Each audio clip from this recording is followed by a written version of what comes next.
I want to speak about a dynamic that I don't think enough people talk about in the relationship space, and that is what I like to call entitlement to emotional labor. It's so sneaky because it hides under the language of care and love and connection, but what it really does is blocks us from true intimacy. So, in this video, I want to break down what it means to outsource your emotional labor, how entitlement actually lives inside of it. I'm going to break down the common objections that I get from a lot of people about this topic. I'll guide you on how to move into healthier support without burning out and without feeling avoided.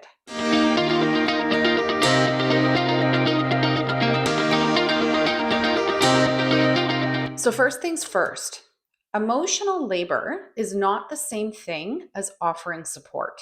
Support is a gift, it's something that I choose to give you.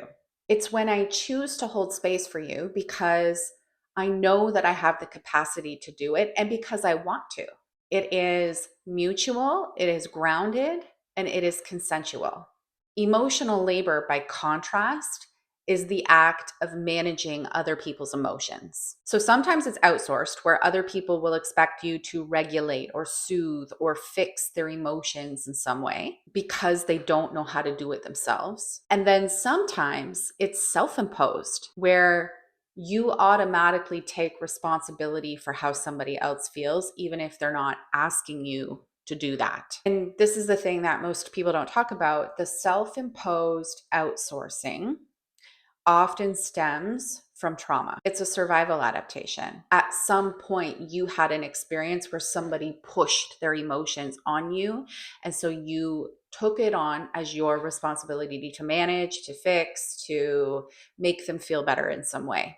So maybe you had a parent that leaned on you like a therapist, or maybe you lived in a household where you felt responsible to manage everybody's moods so that you could feel safe. You end up learning that if you can anticipate and control their emotions, then you stay safe and you stay loved. But as an adult, you carry that pattern forward. Now you jump in to manage people's emotions when it is not your responsibility. But this is what's interesting, is that the entitlement can show up on both sides. When somebody expects you to do the work of managing their emotions for them, that's their entitlement. But when you take it on automatically and then get resentful or upset that other people don't do the same thing for you, that's your entitlement. In both cases, it bypasses capacity and consent. Without capacity or consent, what we call support is actually just emotional labor. Whenever I speak on this topic, I always get pushback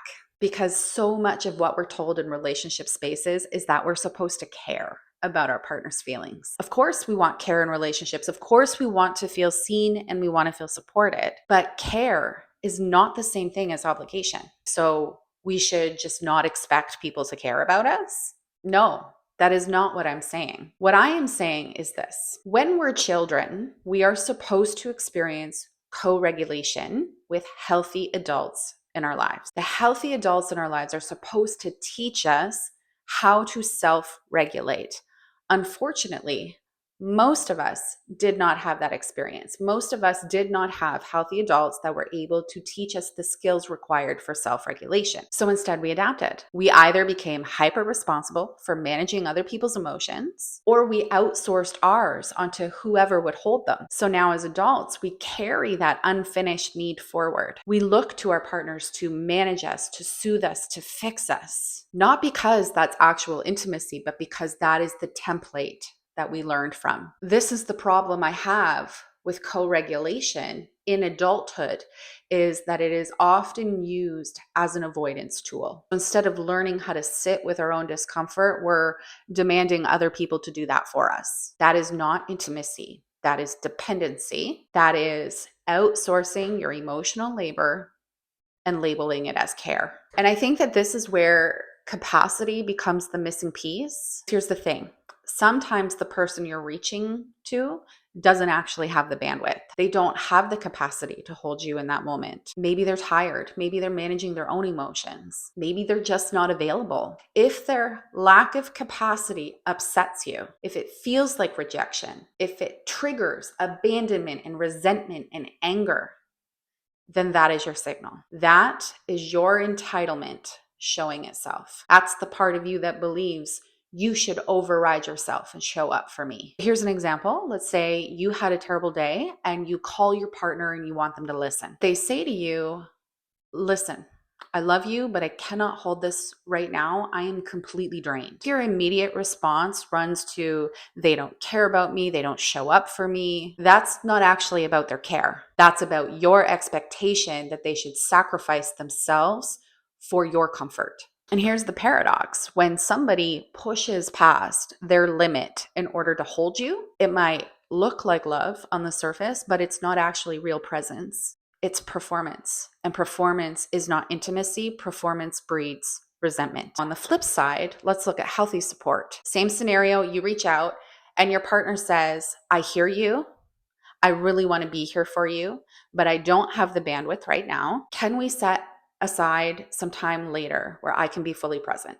The difference is that they acknowledge you, they communicate their capacity honestly, and you're invited to hold yourself in the meantime. Support works when there's capacity, consent, and clarity. And this is why it's important to remember that your partner is not supposed to be your therapist. Therapists are trained, they consent to doing the work, they're getting paid to do the work. Expecting them to operate from that same place is where entitlement sneaks in. When you're feeling frustrated that your partner doesn't care enough or isn't emotionally available, you have to ask yourself, am I asking them to do something that only someone with bandwidth and capacity and training has the ability to do? Am I outsourcing my emotional labor because I haven't learned how to hold myself? The takeaway, real intimacy is not about somebody absorbing your feelings for you. It's about choosing to support each other within the limits of your capacity and then learning to regulate your own emotions in the meantime. But what happens when the support isn't healthy? When emotional labor is outsourced without consent? Here is what it costs the giver, the receiver, and the relationship as a whole.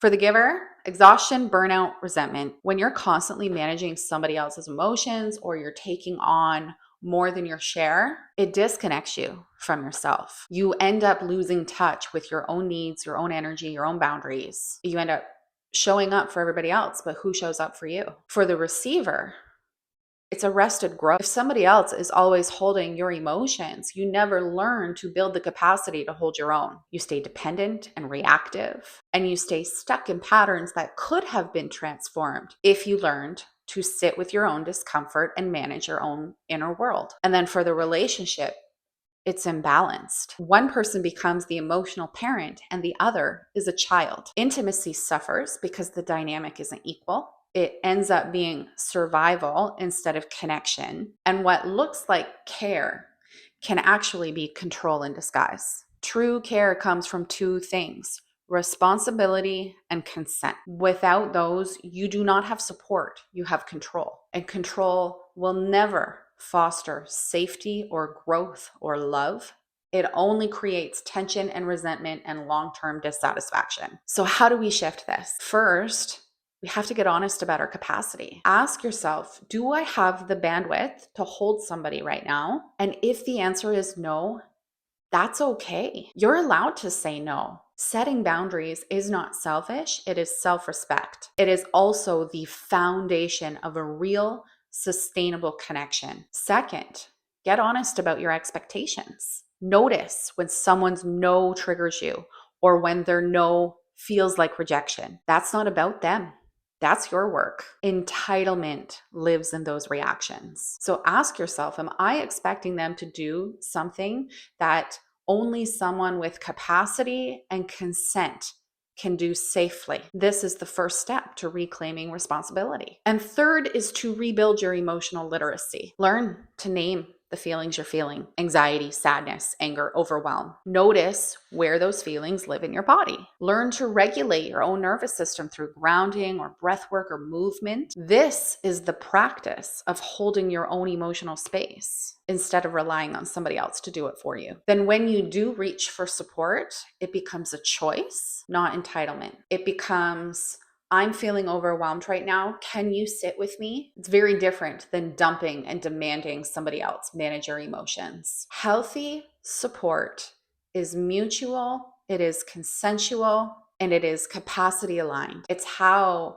intimacy thrives and how emotional labor stops being a hidden burden. I want you to reflect on this. Where in your life are you outsourcing your emotional labor? And where are you expecting someone to override their own capacity for your comfort? If this sparks something for you, drop a comment below. I'd love to hear your reflections. And if you want to go deeper into reclaiming your emotional power, building self-trust, creating self-safety, this is exactly what I focus on inside of my Inner Circle membership. In the Inner Circle, you will learn tools for nervous system regulation, emotional literacy, and how to hold your own energy so that you no longer have to outsource your emotional labor or rely on somebody else to manage your feelings. It's a safe space to practice all of these skills in real life, to get support, and to start building the capacity to hold yourself. Because healing means taking responsibility for your own energy, not outsourcing it. I'll see you in the next video.